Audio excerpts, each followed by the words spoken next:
as well. We have a broader team that's been working on this over the course of the year and a half, but we're excited to speak with you tonight and get your feedback on the draft final guidelines. Before we launch into the presentation, I'll just give you a very quick sense of where we're going with tonight. It's just past 7, so we have about a half an hour presentation, a lot of material to go through in that half an hour. I'd ask if you could please maybe make a note on a piece of paper, or maybe just note any questions you might think of along the way, and I'll ask if you could please hold your questions for after the presentation, just so that we get through the material. And we do have planned quite a bit of time to just take those questions afterwards for about a half an hour or so here in this room, and then we still have until 8:30, right, Alyssa? Out in this foyer area around the panels if you want to speak with either Claire or myself or any of the 6 or so city staff that are here with us tonight. So if we could just look at the agenda quickly. We'll go through the overview of the study purpose and process. I know that some of you, or many of you, have been introduced to the tall building study and have been participating along the way. Some of you are new to that, so I'll try to cover that in a quick overview. We'll give you a very brief update about what we've heard through the process of consultation, and there's a number of abbreviations there, but they essentially stand for the Technical Advisory Committee, the TAC, which is what that stands for, the Community Liaison Committee. Both of these groups have seen this material over the past week and a half. So the presentation you're seeing tonight, they've also had input to. We will be going to the Design Review Panel, the DRP, sometime in June. We just don't have that date set yet. And then PIC just stands for the public consultation part, which is where we are tonight. The bulk of our presentation tonight will really focus on the draft report and guidelines, and then we'll just wrap that up with where we're going with the next steps. So, this is the study boundary when we're talking about where the downtown tall buildings applies. It's similar to the secondary plan boundary for the downtown, with a few different exceptions in that along Queen Street and Cannon Street, we cover both sides of the street. So we thought this was important if we were talking about the built form framing those streets, that we're talking about both sides. The study area is essentially Cannon Street to the north, Wellington Street to the south, Hunter to the east, Hunter to the south, Queen Street to the west. And just as far as the broader context, as many of you know, we have some beautiful natural heritage assets, the escarpment generally to the south, and the harbor to the north. The downtown also overlaps with 4 of our established neighborhoods, Beasley, Central, Corktown, and Durand.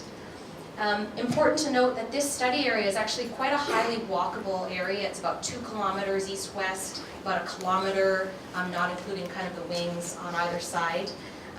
So very highly walkable, bikeable as a downtown community. Important when we're thinking about growth and intensification of the downtown. As far as the study, Alyssa has spoken about how we are doing this as part of the update to the downtown secondary plan, which essentially staff established that there was a need for the guidelines around how tall buildings will be built in this area.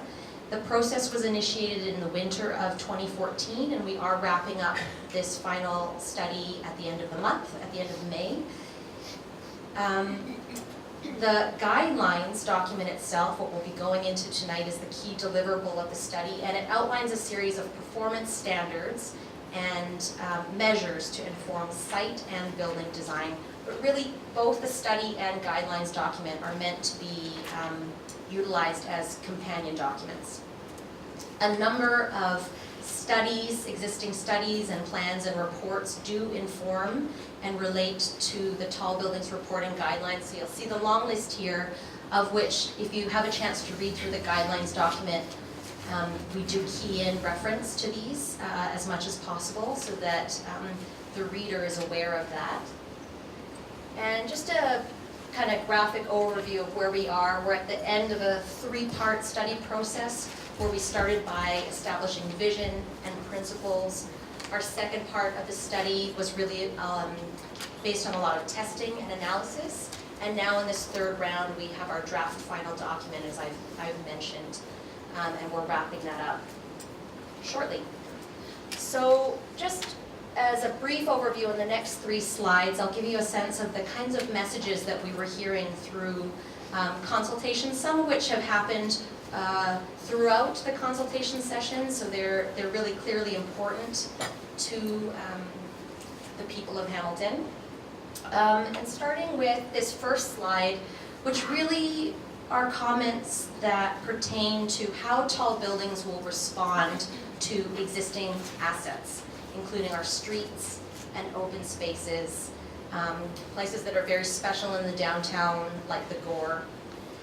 That tall buildings should appropriately transition to these open spaces, preserve views of important features such as the escarpment, and that the introduction of new tall buildings would really need to be balanced with the introduction of new open spaces to serve the growth and intensification of the downtown. In relation to character areas,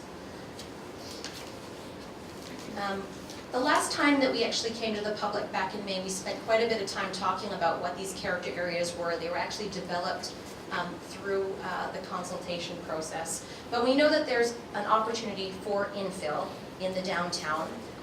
For example, areas that maybe where we have underutilized sites, maybe there are areas with surface parking currently. There's opportunities for some redevelopment. We can see this change happening now.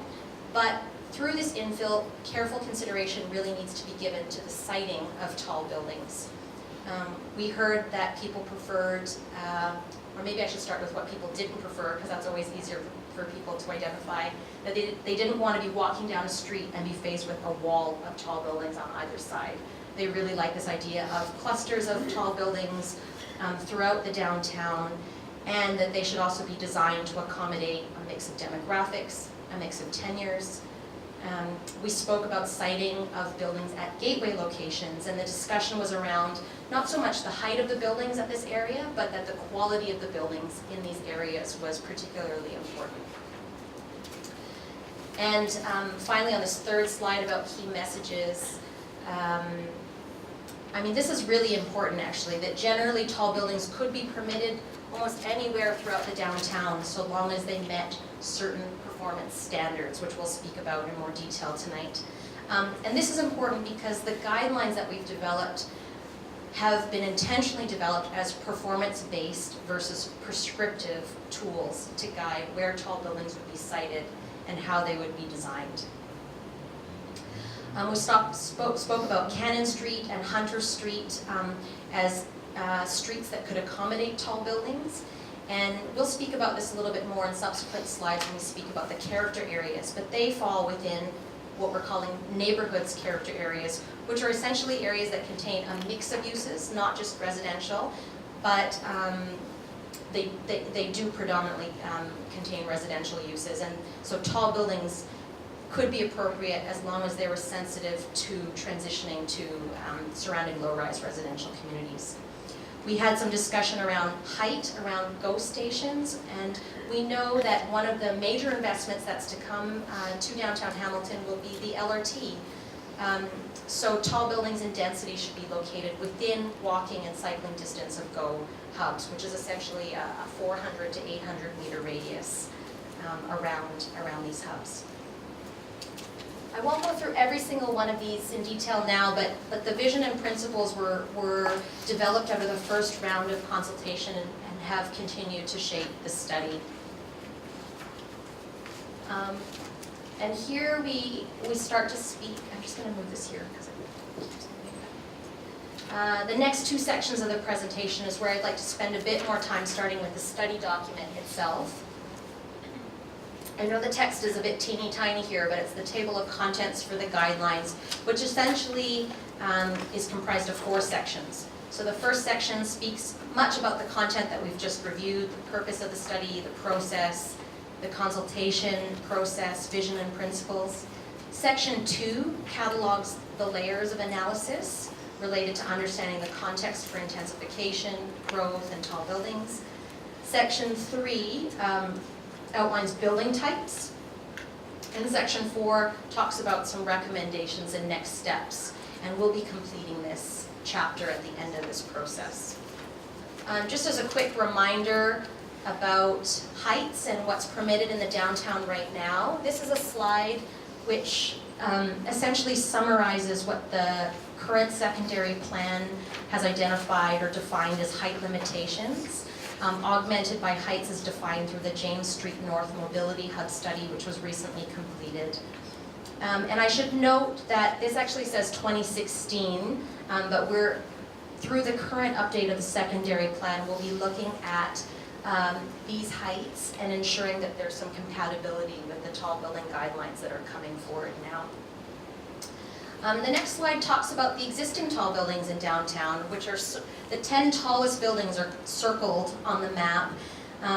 The majority of these are between around 22 to 25 stories. There are several buildings that are taller than this, up to 43 stories, which is actually Landmark Place at 100 Main Street, which was built in the 70s. And this slide highlights 7 character areas, again, that were developed out of the course of the study through consultation.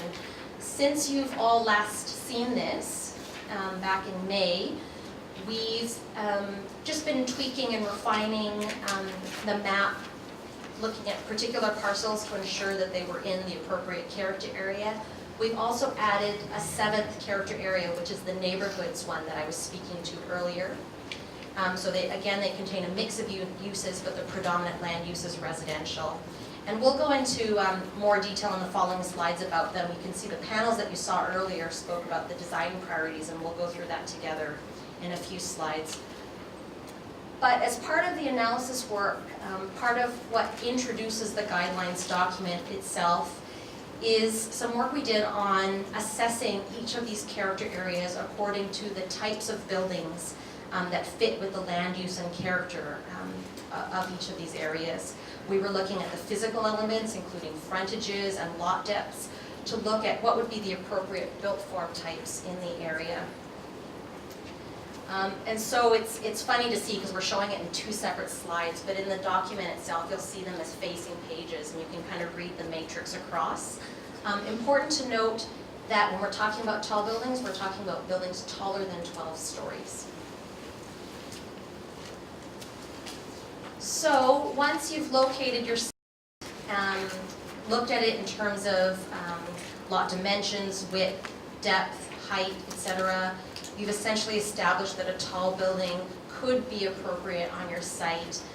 You're looking at it in terms of what the character area is. This is where we get to the tall building guidelines themselves. Next slide, please.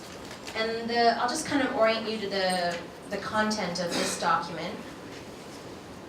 So I was mentioning that the report document and the guideline document are companion documents, but we were really conscious as we were putting this together that this could also, if you were to just pick this up first without reading the report document, that the process would make sense. So we bring some of the material that you just saw in the report section right up front here. So we provide an overview of the site assessment and building type matrix that we just took a look at. We provide quite a bit of detail about character areas and context considerations, which are really Hamilton-specific considerations that we want to pay attention to. And then we spend quite a bit of time on the built form performance standards, which are essentially best practices for siting and design. And finally, we include a chapter on public realm interface. So, character areas. As we discussed last May, character areas are based on common land uses, building typologies, and interfaces with the adjacent public realm. So by that I mean the streetscape or park interface. Again, we define this with input from all of you folks and others that we are consulting with. And then since last spring, we've been spending quite a bit of time looking at the analysis of each of these sites and trying to articulate what the design priorities were that were coming out of the visioning of these character areas so that we could bridge the gap between all the analysis on the character areas that we're doing and the guidelines that we need to outline. The design priorities are based on thinking about the vision for the character areas, built form qualities, public realm interface, and urban design strategies. And so the next 7 slides really just kind of launch into to each one of those, really. And some of you may have a copy of the document that you want to follow along with me as I'm going through. I'm not going to read every single one of the design priorities, but I will highlight a few of the key ones that come out of each one of them. So first of all, starting with the prime retail streets, which are James Street and King Street. And I'll just read in that orange banner there, it talks about the vision for each one of these. And for the prime retail streets, the vision is to complete the street wall and provide an uninterrupted building line at the street level through redevelopment and as infill occurs. Now, just kind of taking a step back about James Street and King Street, we talked about transit improvements that we know are coming, transit investments that are coming, and the B line is planned for King Street, the A line is planned for James Streets. These are going to be intensification corridors. Some of the design priorities as this happens include setting up ground floors that are predominantly occupied by street-oriented commercial uses, so that there's a really good interface with what's happening on the street.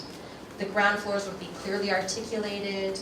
We talk about the materiality on these ground floors, that they would have generous floor-to-floor heights so that we're allowing for flexibility over time about how these spaces are used. As far as upper floors, we talk about containing a mix of uses, office, residential, live, work, just so that we're kind of creating a mix of uses and activity along these transit corridors.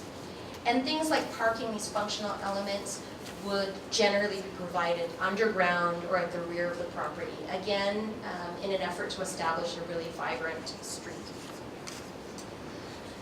The next character area is what we're calling the downtown core, which is essentially the civic precinct. And in this area, the vision for the downtown core is to activate the pedestrian realm through the intensification of the area, and at the same time, when we're talking about growth, allowing for improvements and expansion of the open space network. So whether that's public open space or publicly accessible open space on private lands, this is something that we want to be considering very closely with infill and development here. As far as some of the design priorities, development should focus on the street. There should be active uses located at grade. Development into the longer term of places like the Jackson Square complex should redesign the blank building facades, for example. And again, outdoor amenity areas should really be coordinated with and complement both existing and planned open space in the fuller network. For the GORE, the vision for the GORE is to maintain and emphasize its architectural heritage character while retaining and enhancing the public open space attributes of GORE Park. So some design priorities that I'll just highlight are: buildings should retain the traditional building line. New buildings introduced should be consistent with the traditional street wall height, which generally ranges from 3 to 6 stories. Upper stories, so taller buildings, may be allowed if sufficiently sited and set back from that street wall. And from a material point of view, materials should just generally visually be harmonious with adjacent buildings. For the Main Street corridor, the vision for the Main Street corridor is to strengthen its image as a primary residential and commercial avenue within the downtown. And so in this regard, buildings should contribute to the creation of the public open space along the street. New development should generally be mid-rise in height to maintain the pedestrian scale along the street. Taller buildings mass to not create adverse shadow impact or wind impact. And development between James Street and Catherine Street should enhance the character of several prominent sites, including the courthouse or Princess Square. Just a few more here. York Boulevard, calling it actually the York Boulevard corridor, is really in a gateway to the downtown. So the messaging that we are hearing is that we should really create a strong street wall that will emphasize the character of the corridor as its primary access to downtown. New development here should complement this area as a gateway. Again, we were hearing, and if you recall in the key messages we talked about, it wasn't so much about the particular height of the building, but the quality of the building, the design of it was very much an important priority. For the John Street and Rebecca Street area, the vision is to feature street-oriented buildings that restore the traditional character of the downtown area. Now, this is an area where we have larger parcels clustered together, and really an opportunity to create a new node in the downtown for community uses. So, for example, a community service or facility, a grocery store. Heights in this area, what we were hearing and also building on what the secondary plan is saying for this area, for example, is that new buildings should be low to mid-rise in order to maintain the pedestrian scale along the street. The facades of larger buildings would be designed with particular attention to detail to evoke the rhythm of the street, which is around 8 to 20 meters in width. And there would be active frontages on the future park that's planned for the area. And finally, for neighborhoods, we've spoken about the neighborhood's character areas a couple of times already, but that infill projects would be consistent with the grid street pattern, that we would really be aiming to retain or adaptively reuse existing heritage and industrial buildings for residential use as a priority for the downtown. So feedback that we'd like to get from you tonight, and again, please maybe make a note of this for now. We'd love to hear your feedback after we wrap up the presentation is, have we captured the design priorities for each of the character areas?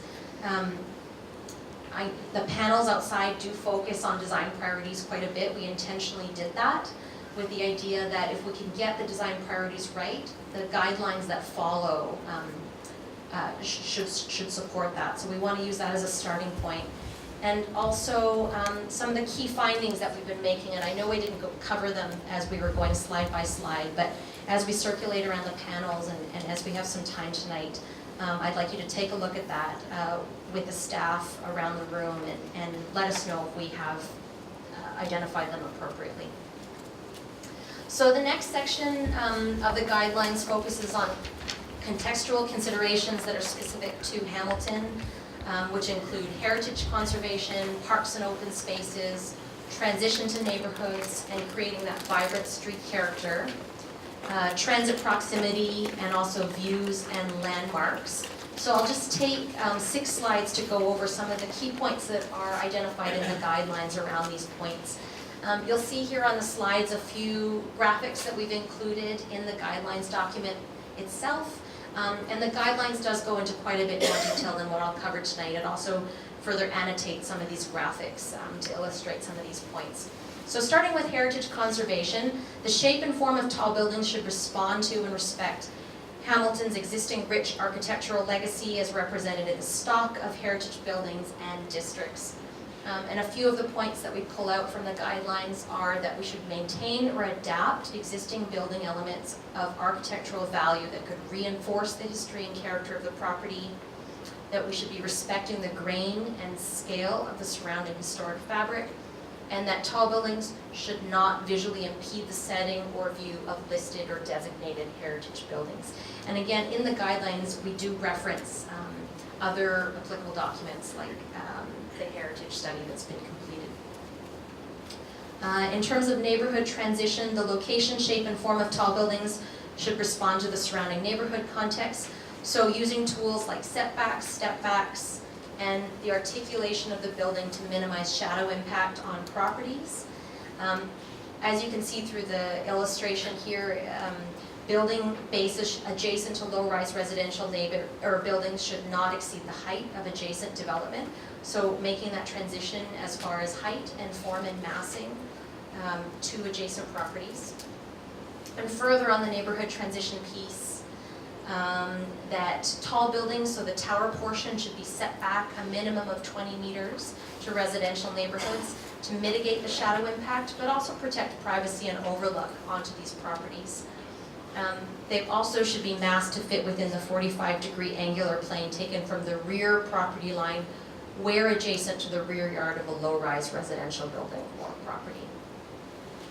In terms of parks and open space and relating tall buildings to those elements, we would really want to this is really important, as you all know, living in an Ontario climate where for a good part of the year it's quite cool, and I know we're just getting into spring weather now, but really important to mitigate potential impacts like shadow and wind on parks and open space. We talk about this quite a bit as redevelopment occurs, supplementing the open space network, siting and designing to protect views and facilitate connections to parks and open space. So really just maintaining the legibility to these places through the design of tall buildings. In terms of vibrant streets, I've got a couple slides that I'd like to go through.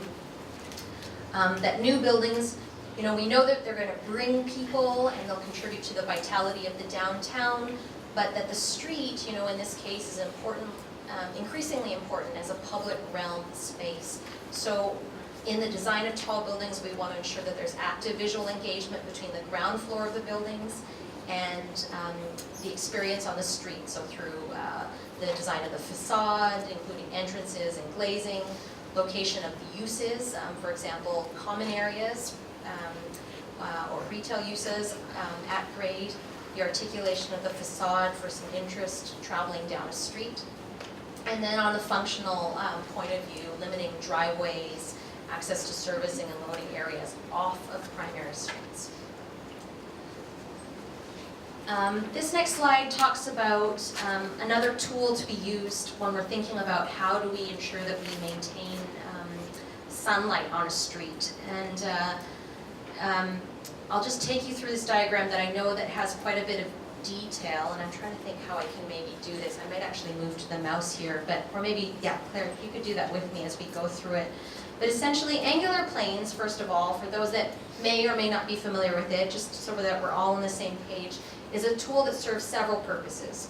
One, to ensure that adequate access to sun and sky views from adjacent buildings, streets, and open spaces.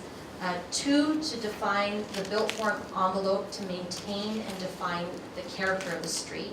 And three, to mitigate pedestrian perception and the experience of a taller building at street level. So we're proposing that height would be limited by the 45-degree angular plane, in addition to some of the other performance measures that we're talking about, for some character areas, including the prime retail streets, so James and King Street, and in and around the Gore area. So this is a diagram that shows a street in downtown that is of a 26-meter right-of-way. And so this is from property line on one side of the street to property line on the other side of the street. The 45-degree angular plane would be taken from across the street, where Claire is pointing, and then up to the property. You're essentially in yellow kind of seeing this zone of where the mass of the building would fit within.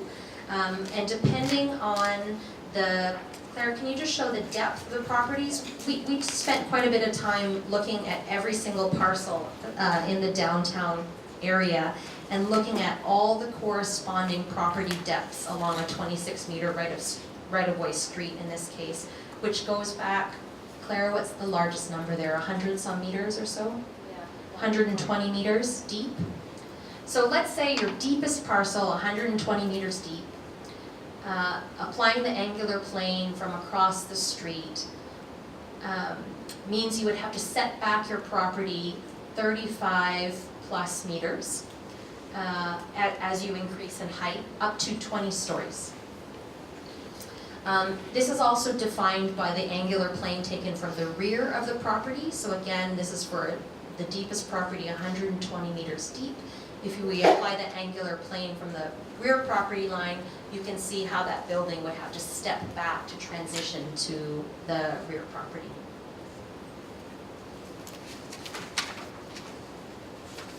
The next section talks about sites considering transit proximity. So downtown Hamilton is identified as a mobility gateway hub. We've talked about the planned and funded major transit infrastructure that's coming in the next 7+ years or so. We're in the middle of a design process right now for the LRTs, or LRT. Tall buildings within a walking distance, so a 5-minute walking distance of transit station areas, should be designed as transit-oriented development. And so in order to achieve this, we'd want to support a vibrant mix of uses, including retail, residential, office, and cultural amenities, integrate public transit stop amenities within the site and building design, so really acknowledging that as something that's important. Corner site developments around existing and proposed transit stops should present an opportunity for enhancing the public realm, framing and defining the space. Where possible, really acknowledging that these are gathering areas for people throughout all times of day, and also providing barrier-free and universal access between buildings and station areas. Again, just allowing a very clear path of travel and some very clear legibility to those transit nodes. As far as views and landmarks, tall buildings within downtown should respond to the city's unique topography and landscape, including the escarpment and the waterfront, two major assets that make downtown Hamilton very unique. So preserving key views to and from downtown to the escarpment, the harbor, assets like Gore Park, Main Street, but particularly between Bay Street and McNabb, Ferguson Avenue, landmark buildings, and all of this really came out of the study that we did earlier on through this study process. That tall buildings should contribute to an interesting skyline and also be sufficiently spaced to minimize loss of sky views. And this was a point, this final one, that buildings should be no higher than the height of the escarpment. We heard this quite strongly throughout the consultation, that this was something that was very important to Hamiltonians, and so we've kept that as one of the key guidelines in the document. And this is just a graphic that shows the 10 tallest buildings that we were looking at earlier that currently exist, just to kind of get a sense of what that section looks like at a couple places. So we took a section at Victoria Street just as a demonstration, and also a view from the lake to see what that means when we're talking about buildings that should be no higher than the height of the escarpment. And finally, I think I've got 2 sections here left. I'm going to go through this next one quite quickly. It's on building articulation, but we did spend quite a bit of time thinking about the anatomy of a tall building. So first of all these kinds of parts from the base and the podium, if you will, the tower portion, and also the tower top. So I won't, again, go through every single one of these guidelines, but we did talk about that, defining it, some of the key principles and performance standards. We talked about site organization in the building base as far as placement and setbacks, as far as height and scale, building entrances. So we have a number of, I should actually just step back and say we aim to, the text in gray, in bold gray, speaks to the main direction or intent of the guideline, and then you can see alphabetized or itemized, all the specific guidelines. So building entrances, facade articulation, transition between public and private realm and how to design that interface. We talk also about functional elements like servicing, access, and parking, and publicly accessible open spaces. So open spaces that could occur on the private side but would augment what's happening on the public side. We also talk about private open spaces that would occur within the building and how those should be designed. We also speak about materials and detailing. This was actually out of the request of the urban design staff had actually said that they really wanted some direction on that as well. And then as far as the building tower portion, we talk about the size and shape of that tower portion, placement, step back, separation distances, orientation, and the articulation of the tower itself. And then as far as the tower top, we talk about the design of that, knowing that that's something that people will still have a view of from certain vantage points. As far as public realm interface, sorry, I keep moving the mic, we talk about streetscape and landscape design, sidewalk, the sidewalk zone and how that should be treated, all the different elements within that, how tall buildings can mitigate wind effect, how it can be designed to provide weather protection. This is important, the public art integration aspects, how public art could be looked at, how we can add to the public realm through the addition of public art. And that's the final section of that document. And then just before we get into questions, like I said, we are at the end of our three-part process here. We will be taking your input and feedback tonight, and in the course of the next weeks, integrating what we're hearing tonight together with what we've been hearing over the last couple of weeks from staff and the technical advisory committee, etc., and rolling that all into one final document to be posted and distributed afterwards. So on the guidelines document itself, any other elements that you think we might not have captured, we'd love to hear that feedback tonight too. Thank you. Do you want me to keep going with questions, or do you want to? So it sounds like we've got, what time are we at? I think we've got lots of time still.